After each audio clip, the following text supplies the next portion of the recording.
कुठलेही काम करताना आपण फक्त निमित्त आहोत आणि गुरु ते आपल्याकडून करवून घेतोय ही भावना बाळगा.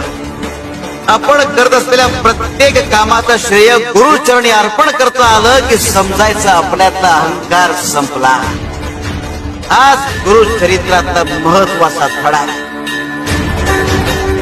शिव शंकर शंभो. अगं आम्ही लोकांसाठी या वटवृक्षाप्रमाणेच आहोत. आमची पाळ मुळं इथेच रुजली आहे.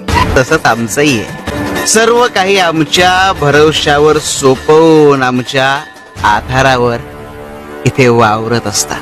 यशस्वी होण्याचा सगळ्यात चांगला मार्ग म्हणजे प्रत्येक वेळी अजून एकदा प्रयत्न करणं. आपण जेवढी जास्त मेहनत करतो तेवढं आपलं भाग्य आपल्याला अधिक साथ देतं. शिव शंकर शंभो.